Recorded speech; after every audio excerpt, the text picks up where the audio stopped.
Meus amigos, o Brasil acaba de protagonizar mais um vexame internacional, dessa vez com o ministro da Fazenda, o Fernando Haddad. O Haddad passou dias desfilando nos jornais como se tivesse uma carta na manga para resolver o problema diplomático com os Estados Unidos. Qual era o trunfo do Fernando Haddad? Uma reunião com o Scott Bessent, nada mais, nada menos que o braço direito do presidente Trump, para tentar reverter o tarifaço que está esmagando as nossas exportações e que já acendeu todos os sinais de alertas na nossa economia. O Haddad falava como que se estivesse abrindo portas e reconstruindo pontes, mas no fim mostrou que o Brasil não sabe nem aonde é que fica a porta, porque veio o balde de água fria hoje.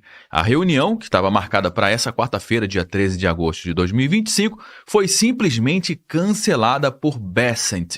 E não foi por um conflito técnico, não foi por falta de interesse dos Estados Unidos em negociar as tarifas, afinal de contas, eles querem negociar. Foi porque o Lula se recusa a discutir o ponto que o Donald Trump considera como essencial nessa negociação, que é o fim da perseguição contra o Bolsonaro e também o fim da censura contra as Big Techs americanas. E a desculpa oficial do Bessent? Falta de agenda, o que na diplomacia significa o seguinte, meu amigo.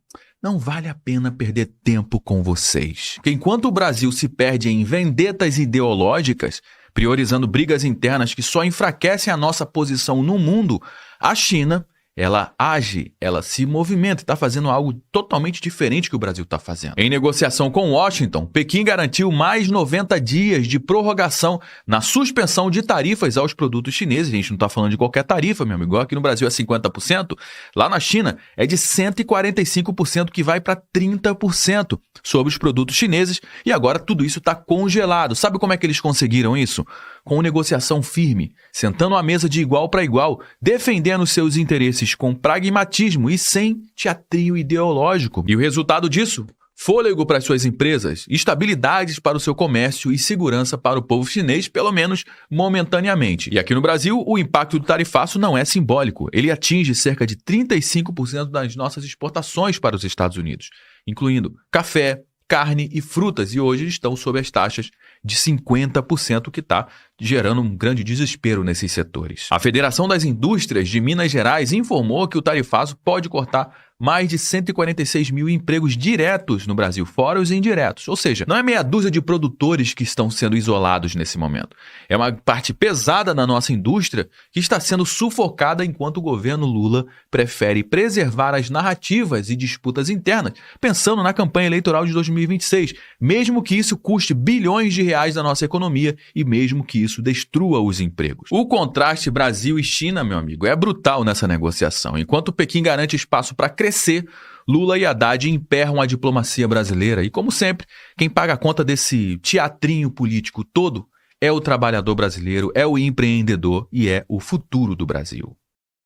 Bom, meus amigos, na semana passada, o Fernando Haddad apareceu nos principais portais de notícias, foi lá na Globo News, foi no programa Estúdio I para dar entrevistas, para dizer que ele tinha uma carta na manga para resolver esse problema da guerra tarifária entre Brasil e os Estados Unidos. E a carta na manga era nada mais, nada menos que o secretário de Tesouro dos Estados Unidos, Scott Bessent, que é o braço direito do Donald Trump. Só para você ter uma ideia, foi exatamente o Scott Bessent que anunciou a aplicação da Lei Magnitsky ao Alexandre de Moraes, ou seja, um cara extremamente pesado lá, o braço direito do Donald Trump, e o Haddad todo pomposo nas entrevistas, falando, não, a gente tem uma carta na manga, agora o Brasil voltou, a negociação vai continuar, a gente vai resolver esse problema do tarifaço que está acabando com as exportações dos produtos brasileiros e que está, obviamente, impactando na nossa economia. Então, na semana passada, no dia 6/8 de 2025, o Haddad confirma reunião com o secretário do Tesouro dos Estados Unidos para esta quarta-feira, para discutir as tarifas de 50% dos Estados Unidos contra os produtos importados do Brasil. E o Haddad e a sua equipe econômica acabou meio que fazendo uma propaganda, um merchan disso, indo para os principais jornais, falando que já tinha essa carta na manga e que eles iriam resolver o problema do tarifaço. Olha o que disse o Haddad. Temos que normalizar as relações com informação e bons argumentos e separar a discussão política, que não tem nada a ver com o Executivo Federal brasileiro. brasileiro. Aí o negócio moiou. Porque a proposta que está na mesa, por mais que seja uma proposta econômica para os Estados Unidos e para o Brasil, que impacta economicamente tanto o Brasil e os Estados Unidos, é uma proposta que tem a ver com política. E para reverter a situação, o governo brasileiro vai ter que sentar e negociar o que realmente importa. E o que realmente importa, que está muito claro lá na carta do Donald Trump, é o quê? Parar de censurar as big techs americanas e parar de fazer perseguição política ao Jair Bolsonaro. O Fernando Haddad sabe disso, inclusive saiu aqui na Globo, no G1, que o Haddad confirma reunião com o secretário do Tesouro dos Estados Unidos e diz que pode tratar sob sanções ao Alexandre de Moraes. Bessent foi o responsável por aplicar a lei Magnitsky contra o ministro do STF, o Alexandre de Moraes. Ou seja, está tudo muito claro, as cartas estão na mesa. E para resolver esse problema, tem que resolver o problema do Alexandre de Moraes. Mas, como os Estados Unidos estão de olho em tudo o que acontece aqui no Brasil, eles sabem que esses caras não têm a menor vontade de resolver esse problema, porque se eles resolvem o problema do Alexandre de Moraes, eles acabam expondo outro problema, que foi justamente como o Lula ganhou as eleições em 2022. Que tem ali na balança o pezinho da mão do Alexandre de Moraes, que segundo o relatório dos congressistas americanos, o Alexandre de Moraes interferiu nas campanhas eleitorais de 2022. E se não fosse o Alexandre de Moraes, segundo eles, o Jair Bolsonaro continuaria sendo presidente da República. Olha só o tamanho da denúncia. Olha o que disse o secretário de Tesouro dos Estados Unidos. O Alexandre de Moraes assumiu para si um papel de juiz e júri em uma caça às bruxas ilegal contra cidadãos e empresas dos Estados Unidos e do Brasil. Moraes é responsável por uma campanha opressiva de censura, detenções arbitrárias que violam direitos humanos e processos judicializados com motivação política, inclusive contra o ex-presidente Jair Bolsonaro. A ação de hoje deixa claro que o Tesouro continuará responsabilizando aqueles que ameaçam os interesses dos Estados Unidos e as liberdades dos nossos cidadãos. Por isso que foi aplicada a lei Magnitsky ao Alexandre de Moraes. E agora há pouco, o Fernando Haddad recebeu um e-mailzinho lá do Scott Bessent cancelando a reunião. Fernando Haddad diz que reunião com o Tesouro dos Estados Unidos está cancelada. Por que será, hein? Bom, o ministro ele tem uma opinião, ele colocou isso nas costas do Bolsonaro, da turma bolsonarista, entendeu? O ministro da Fazenda disse que militância da direita agiu para cancelar o encontro com Scott Bessent, que estava marcado para quarta-feira agora, dia 13 de agosto. Pois é, cara, foi a militância agora que tem um grande poder de negociação com os Estados Unidos. Pois é, bem esquisito isso, né? Não faz o menor sentido isso aqui, meu amigo. Abre aspas para o Fernando Haddad. A militância antidiplomática dessas forças de extrema-direita que atuam junto à Casa Branca agiram junto a alguns assessores e a reunião virtual, que seria nessa quarta-feira, foi desmarcada, disse o Fernando Haddad em entrevista a quem? A turma passadora de pano, a Globo News. E não há nenhuma nova data agendada ou pré-agendada. Então, nós estamos nesse momento, nessa situação. Informaram por e-mail. E aqui entra aquela frase, né, que você acusa as outras pessoas daquilo que você é. Então olha o que disse o Fernando Haddad, acusando outras pessoas. Aqui há uma força política que tem a expressão na vida pública e que está fazendo uma espécie de antidiplomacia. Mas na realidade, quem está fazendo uma espécie de antidiplomacia é o próprio Lula. Não adianta discutir tarifa, baixar a tarifa, porque, cara, a tarifa é somente uma causa. A consequência da tarifa que precisa ser negociada, eles sabem disso e eles não vão fazer. E os setores que estão sendo prejudicados por essa taxação, cara, não estão vendo nenhuma luz no fim do túnel com essa negociação.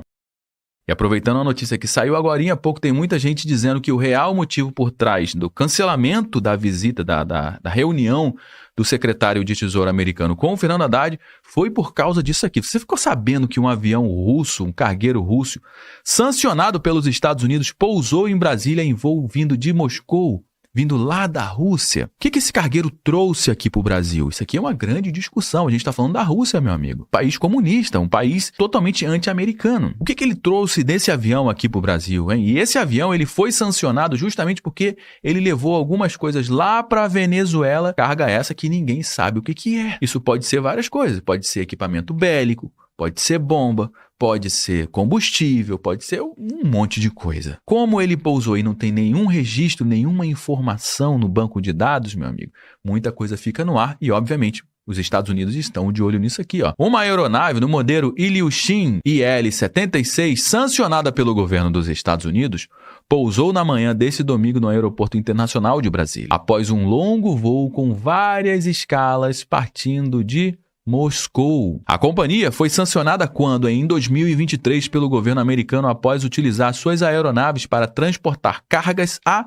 Venezuela. E aqui está o mapa, ó, de onde veio esse avião. Ó. Até o momento não está claro o motivo da visita do IL-76 a Brasília e não constam na ANAC registros de horários de voo comercial, o que pode indicar uma missão diplomática ou um voo de translado. Mas translado de quê? De uma pessoa, ou de pessoas, ou de equipamentos? Cara, isso aqui ainda vai dar muito pano para manga. E enquanto o Brasil se afunda em narrativas, se afunda em problemas, a China não quer saber de nada disso. A China só quer sentar, negociar, porque ela sabe muito bem que ela perderia muito com os Estados Unidos, e os Estados Unidos sabem muito bem que perderiam demais também com a China. E a que pé que anda essa negociação entre China e os Estados Unidos? Olha, tarifaço, Trump estende pausa das taxas para a China por mais 90 dias. Óbvio que isso aqui é ótimo para os Estados Unidos e também é muito bom para a China. A informação foi dada por uma autoridade da Casa Branca, a Reuters, e a CNBC. O prazo anterior deveria expirar no dia 12 de agosto. E eles já se anteciparam. A equipe econômica de China e os Estados Unidos estão se encontrando, cara, paulatinamente lá em Zurique, lá na Suíça, para negociar essas tarifas, e eles estão avançando nessas tarifas. Olha o que disse o Donald Trump, abre aspas, temos lidado muito bem com a China. Como vocês provavelmente já ouviram, eles estão pagando tarifas tremendas aos Estados Unidos da América, disse o Donald Trump a jornalistas nessa segunda-feira, dia 11 de agosto. No dia 12 de maio, os Estados Unidos e a China concordaram em reduzir temporariamente as chamadas tarifas recíprocas entre os dois países durante 90 dias e esse prazo terminaria agora no dia 12 de agosto. As tarifas dos Estados Unidos sobre as importações chinesas caíram de 145% para 30%, ou seja, produto chinês entra nos Estados Unidos já com a tarifa de 30%, mas antes era 145%. E as tarifas da China sobre os produtos americanos foram reduzidas de 125% para 10%, ou seja, a China abrindo espaço aí para os produtos americanos. Bom, meus amigos, o ponto aqui não é que o Brasil tenha perdido seu peso nas negociações internacionais, o Brasil ainda é muito pesado, a sua economia, né, que é muito baseado na economia real, cara, ainda tem um peso na diplomacia mundial, mas o problema é que o governo não está disposto a largar a mão da sua narrativa política, mesmo que isso custe bilhões de reais na nossa economia e coloque setores inteiros num sufoco. Resolver o impasse com os Estados Unidos nesse momento seria relativamente simples. É somente parar com as censuras e parar com a perseguição política contra o Bolsonaro, atendendo à exigência central de Donald Trump. Mas, para o governo Lula, cara, isso aqui é inegociável. Porque, no fundo, eles estão jogando com a vida das pessoas somente para garantir votos. Eles estão dispostos a sacrificar exportadores, empregos e renda para manter a narrativa certa para 2026. E se o Brasil quebrar, bom, ele já tem o bode expiatório perfeito, culpar os Estados Unidos pelo colapso. E o mais grave é que as pesquisas mostram que muita gente, infelizmente, está caindo nesse conto da carochinha. Enquanto isso, o preço real dessa estratégia não aparece nos discursos lá de Brasília. Ele aparece na sua mesa, no seu bolso e no seu futuro. Bom, meus amigos, já trouxe algumas informações aqui no nosso conteúdo de hoje. Todo mundo já sabe que o nosso bate-papo não finaliza quando o vídeo acaba. Na realidade, eu só dei o start, só trouxe algumas informações. A gente vai dar prosseguimento à nossa conversa aqui no campo dos comentários. Deixe o seu comentário, eu quero saber o que você acha disso tudo, como deveria estar sendo o posicionamento do Brasil nessa guerra tarifária, nesse novo posicionamento global do comércio entre os países, hein? Deixa a sua participação aqui no campo dos comentários, que é extremamente importante para dar corpo para a nossa conversa.